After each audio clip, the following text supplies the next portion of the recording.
अस्सलाम वालेकुम वरहमतुल्लाहि वबरकातुहू। दोस्तों, ये मनाज़र जब आप देख रहे हैं तो आपको अंदाज़ा हो गया होगा कि ये कौन से शहर के मनाज़र हैं। हमारे दिलों के अंदर इस बस्ती की एक एक गली, एक एक नुक्कड़ अभी भी बिल्कुल ताज़ा है। जब ये मनाज़र आंखों के सामने आते हैं तो एक दफ़ा आंसुओं की झड़ी शुरू हो जाती है। आज इसी शहर से मुतल्लिका एक गमनाक खबर जो है वो मैं आपके साथ शेयर कर रहा हूँ। आप जानते हैं आजकल सोशल मीडिया का दौर है। दुनिया के किसी भी किनारे में जब कोई वफ़ात होती है, खुशी की खबर होती है या जो वो चंद सेकंड में पूरी दुनिया में पहुंच जाती है। हमारे एक दोस्त जो जर्मनी में मुकीम हैं और जर्मनी में तकरीबन सब बसने वाले अहमदी उनको जानते हैं, मोहतरम खावर इफ्तिखार साहब नेशनल आमला के अंदर वो काफ़ी अरसा से खिदमत की तौफीक पा रहे हैं। उनके भाई आमर इफ्तिखार साहब भी खिदमत दीन के जज्बा से सरशार। फिर उनसे छोटे तारक इफ्तिखार साहब, उनको भी लोग जानते हैं किस तरह वो बढ़ चढ़ कर हर जमाती फंक्शन में ज़ियाफ़त के शोबे में ड्यूटी सर अंजाम देते हैं। ये वो फल हैं जो एक ऐसे दरख्त पे लगे जिनका मैं अभी ज़िक्र करूँगा। आपको पता है जब कोई फल इंसान देखता है तो लाजमी उसके दिल में ये ख्याल पैदा होता है कि ये पौधा किस पौधे के ये फल हैं। देखो तो सही, जो इतने मीठे हैं, जो इतने इंसानों को पसंद आए हैं। इनके वालिद मोहतरम चौधरी मोहम्मद इफ्तिखार, उनकी आज बक़ज़ाए इलाही पाकिस्तान में वफ़ात हो गई। पिछले कुछ अर्सा से वो अलील थे। बहुत ही अच्छी ज़िंदगी उन्होंने गुजारी। जब हम इनके बेटों को देखते हैं, एक बेटा इनका मुरब्बी है और उनका ज़िक्र तो मेरा ख्याल है करने के बगैर ही सारी दुनिया जानती है कि जो शख्स ज़िंदगी अपने दीन के लिए वक्फ़ कर देता है वो तो कम उसको पता चलता है। असल जो इसकी कुर्बानी का जो जज्बा होता है वो वालदैन का होता है, क्योंकि वालदैन अपनी औलाद को दीन की कुर्बानी के लिए पेश कर रहे होते हैं। तो उनका तो जो मेयार है उस पे तो हम बात ना भी करें तो सब जानते हैं, लेकिन हमारे सामने जो किरदार है वो मोहतरम खावर इफ्तिखार साहब का है और फिर इसके अलावा आमर इफ्तिखार, फिर तारक इफ्तिखार साहब। साथ साथ आप हमारे उस दिलों में बसने वाली बस्ती के मनाज़र देख रहे हैं जहां चौधरी इफ्तिखार साहब ने अपनी ज़िंदगी का एक लंबा अरसा गुजारा। इन्हीं गलियों में, इन्हीं बाज़ारों में वो हमेशा अपने दीनी खिदमत के काम और बाकी जो इंसानियत की खिदमत के काम और बाकी जैसे दुनिया के काम चलते हैं वो सारा अंजाम देते रहे। उनके बेटे वहाँ जमाती सिस्टम के तहत ड्यूटी, जिसको एक एज ए मुरब्बी जो देते हैं, वो खिदमत की तौफीक पा रहे हैं। बाकी जो बेटे जो बाहर यूरोप में आप से पाकिस्तान में जो वहाँ के सियासी फ़ैसलों की वजह से जब मजहबी तौर पे हमारे लोगों की वो आज़ादी सल्ब की गई तो फिर बहुत सारे हमारे जो लोग हैं वो मुख्तलिफ़ ममालिक में जा आबाद हुए। तो बाज़ औक़ात इंसान के दिल में ये एक खलश, एक तकलीफ़ होती है कि ऐसे मौक़ों पे जब माँ बाप वफ़ात पा जाएँ तो इंसान वहाँ आखिरी टाइम पे पहुँच भी नहीं पाता, लेकिन ये ज़िंदगी का एक हिस्सा है। इन मनाज़र के साथ साथ मैं कुछ बयान कर दूँ कि मोहतरम मोहम्मद इफ्तिखार साहब को मैं ज़ाती तौर पे तो शायद नहीं जानता, ना मुलाकात, लेकिन जब मैं उनके बच्चों को देखता हूँ यहाँ जर्मनी में बाद, तो मुझे उसी वक्त अंदाज़ा हो जाता है कि वो कितने अजीम बाप होंगे जिन्होंने अपने बच्चों के दिलों में जमात के साथ मोहब्बत, उन्स और ख़िदमत का जज्बा कूट कूट के भर दिया। अब उनके मुतल्लिक उनके बेटे ने चंद बातें जो बयान की हैं वो भी आपके साथ मैं शेयर करता जाऊंगा और फिर इसके अलावा हम ये मनाजर भी देखते रहेंगे अपनी बस्ती के, क्योंकि इनको देखते देखते हम चौधरी इफ्तिखार साहब का कुछ ज़िक्र सुनेंगे जो उनके बेटे आमिर इफ्तिखार साहब ने बाकी सब दोस्तों से शेयर किया है। मेरा सफ़र इस वक्त ग्रोस ग्राओ से फ्रैंकफर्ट की तरफ रात के अंधेरे में जारी है। तो साथ मैं ये भी बयान कर दूं कि किस तरह बेटे अपने बाप के लिए दिल में जज्बात रखते हैं और उनका ज़िक्र खैर कितने अच्छे अंदाज में उन्होंने किया है। बाकी तफसीलात जो हैं वो तो इंशाअल्लाह ताला आपको फिर भी मिलती रहेंगी। आप सब जानते हैं कि वालिदैन जो हैं उनकी अहमियत औलाद के लिए कितनी ज़रूरी होती है, कितना उनका ज़िंदगी के अंदर अमल दखल होता है। और फिर जो नेक औलाद होती है, जो मती औलाद होती है, अपने माँ बाप के अच्छे कामों को आगे जारी रखने वाली औलाद, वो उनके अच्छे कामों को देख के जो लोग हैं वो अंदाज़ा लगा लेते हैं कि ये कितने अच्छे वालिदैन की औलाद है।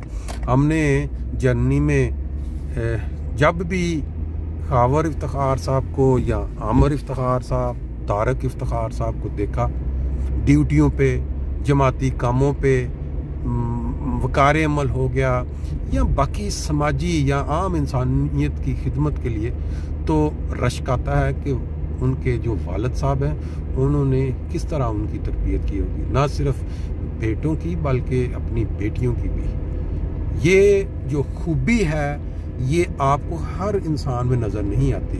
बहुत सारे लोग हैं लेकिन बहुत कम होते हैं जिनको ये जो चीज़ मुयस्सर आती है, और उसका जो ज़्यादा क्या बल्कि सारा क्रेडिट माँ या बाप को जाता है। तो आमिर साहब लिखते हैं कि खाकसार के प्यारे वालिद चौधरी मोहम्मद इफ्तिखार साहब 1 साल की अलालत के बाद आज बतरीक 26 फरवरी 2023 बाउमर 81 साल रबवा में अपने घर पर ही अपने रब के हुजूर हाजिर हो गए। खुदा ताला इनकी मगफरत फरमाए और रहम का सलूक फरमाए। इंशाअल्लाह इनका नमाज जनाजा और तदफीन कल बाद नमाज ज़ोहर रबवा में होगी। अब मेरा ख्याल है जो दोस्त भी सुनेंगे जिनका भी इनके साथ ताल्लुक़ है, इन बेटों के साथ या उनकी बाकी बेटियों के साथ या बाकी अजीज़ों अकारब जो, तो वो फिर दुआ नेचुरल सी बात है कि वो दुआ उनके लिए निकलेगी। आगे वो लिखते हैं बहुत भरपूर ज़िंदगी गुजारी, खिदमत खल्क और सिला रहमी में कमाल दर्जा पर थे। तबीयत में मज़ाह भी हद दर्जा मौजूद था। हमारे दोस्तों के दोस्त थे। मेहमान नवाजी का शौक भी बहुत था। अभी मेरा ख्याल है मैं मोटरवे पे चढ़ने के बाद बाकी इंशाल्लाह ताला आपसे शेयर करता रहता हूँ। बल्कि ये इशारा जो है हो गया रेड, तो इसको मेरा ख्याल है क्योंकि ये अल्फाज इतने अच्छे अल्फाज में उन्होंने अपने वालिद साहब की तस्वीर कुशी की है कि मेरा दिल करता है मैं इसको एक ही सेशन में एक ही दफ़ा में इसको पढ़ के जो है मैं आपके साथ शेयर करूं। घर की बैठक में मेरे और मेरे भाइयों के दोस्तों के साथ टीवी पर क्रिकेट, फुटबॉल देखना, लूडो, कार्ड्स खेलना, दोस्तों को अपने बच्चों की तरह प्यार करते और झिड़कते थे। देखें ये तरबियत, ये जो इस तरह की तरबियत होती है इसका असर फिर आगे भी वैसे ही चलता है। ये खूबियाँ जो हैं ये बच्चों में भी नज़र आती हैं क्योंकि बाप ने बचपन में जिस तरह बच्चों को मॉडल दिया होता है, जो नमूना दिया होता है, वो फिर आगे भी लाजमी बात है कि वो बच्चों की ज़िंदगी में नज़र आता है, जिसकी हम गवाही दे सकते हैं। बहरहाल आगे चलते हैं। आगे वो लिखते हैं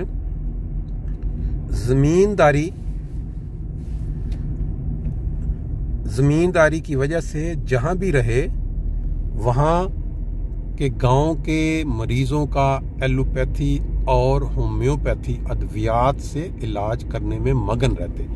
अब ये देखें ना, इंसानियत की खिदमत, ये चीज़ अल्लाह के फजल से हमारे जमात अहमदिया के अफराद में कूट कूट कर भरी हुई है। बुज़ुर्ग हों, जवान हों, हमेशा से ये चीज़ बच्चों को सिखाई जाती है कि जो गरीब लोग हैं, जो अवाम किसी, उनकी मदद करनी है, उनके काम आना है। और ये इसका इजहार आमिर साहब अपनी इस तहरीर में कर भी रहे हैं।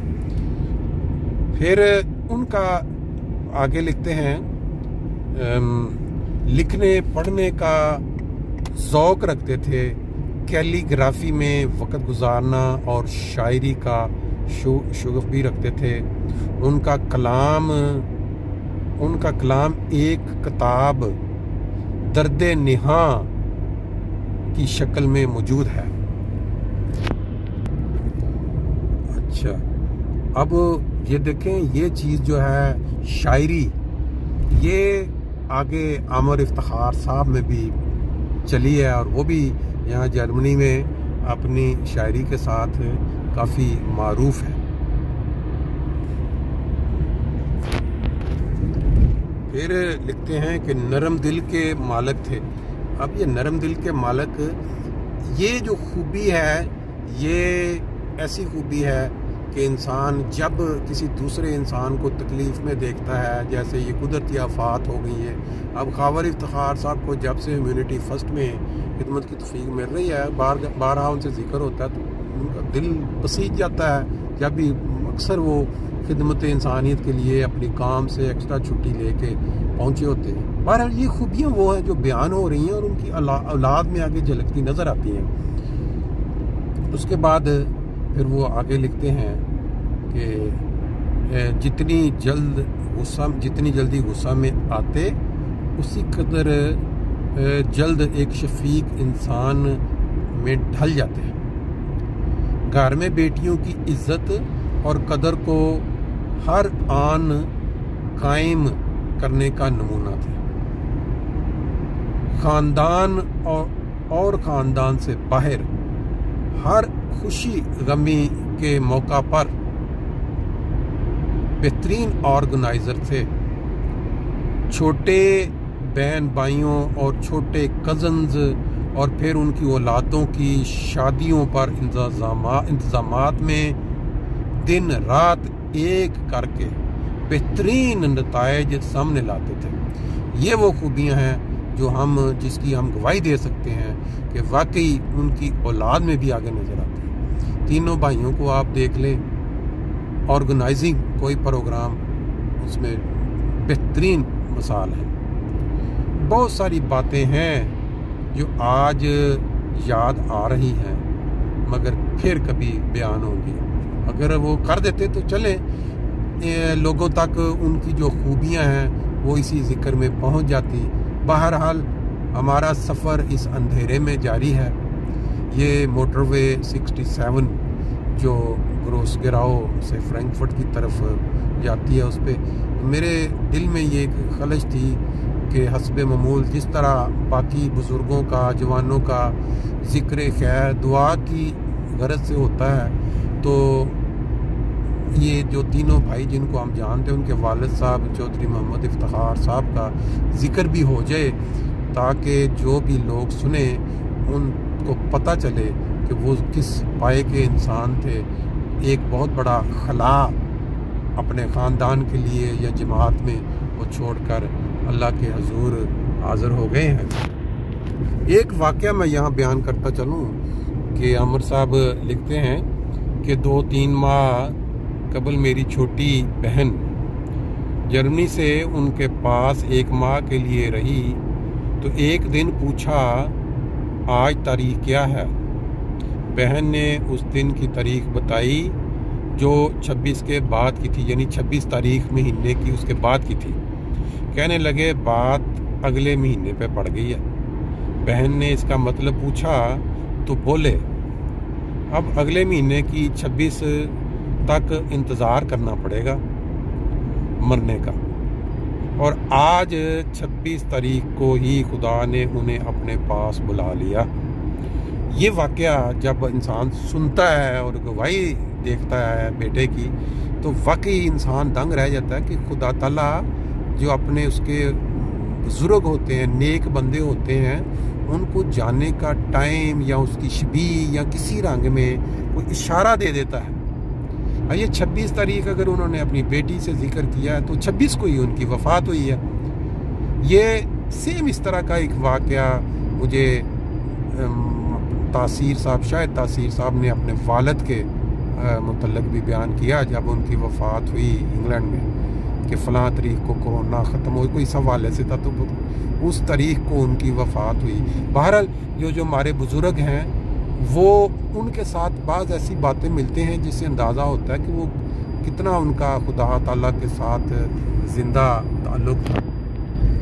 फिर आमिर इफ्तिखार साहब अपने ही इस मज़मून में वो तमाम दोस्त जो मीडिया से ताल्लुक़ रखते हैं, मीडिया फ्रेंड्स का उन्होंने नाम दिया है बाबो ख़वातीन, क्योंकि इनका काफ़ी वसी ताल्लुक़ है शेर व शायरी की वजह से। तो उन्होंने उनका शुक्रिया अदा किया है जो उनसे राब्ते में रहे, उनके वालिद साहब की सेहत के मुतल्लिक़ पूछते रहे। फिर वो लिखते हैं कि अल्लाह ताला उन सबको बेहतरीन जज़ा दे। फिर उन्होंने एक तस्वीर भी शेयर की है जो गालबन 2008 की है, मैं आपको अभी दिखा दूँगा साथ। वो गालबन कहते हैं फैमिली के समेत ट्रेन में सफ़र करते हुए कोई गज़ल पढ़ रहे हैं, वो है। तो बाकी हम कुछ मनाज़र जो अपने वो दिलों की बस्ती के वो देखते हैं और फिर गुफ्तगू का सिलसिला आगे बढ़ाते हैं। ले जी, बात यह है कि ये जो मनाज़र इस वक्त आप साथ देख रहे हैं, ये बहिश्ती मकबरा रबवा के मनाज़र हैं। और हमारे जो दोस्त आमिर साहब थे, इनके जो वालिद साहब की आज वफ़ात हुई है, कल जो बता रहे हैं तदफीन का, इनकी तदफीन भी इसी तरह बहिश्ती मकबरे नए में या पुराने में किसी एक जगह पे होगी।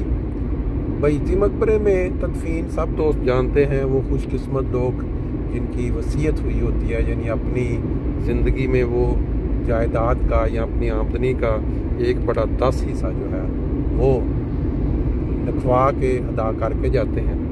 मुझे इनके जो बेटे हैं आवर साहब, उनसे बात हो रही थी, वो बता रहे थे कि चंद दिन कबल, वफ़ात से चंद दिन कबल ही हमने ये ख्याल आया कि उनका अगर कोई वसीयत का रहता है तो वो उनसे हम क्यों ना करवा लें, सेहत ऐसी है। तो पता नहीं चंद दिन कबल उन्होंने जो आबाई जो घर था उसको बेचा और उसके लिए वालिद साहब के जो साइन हैं वो करवा लिए, और पेमेंट जो होती है जो रहती है उसके हिसाब से जब वो हुई। खुदा ताला की एक ख़ास अनायत है कि इंसान जब इस दुनिया से जाए तो उसके तमाम मामलात जो हैं वो बिल्कुल क्लियर हों, ताकि जो पीछे बच्चे हैं या जो भी, उनके लिए किसी किस्म का कोई मसला, कोई प्रॉब्लम क्रिएट ना हो।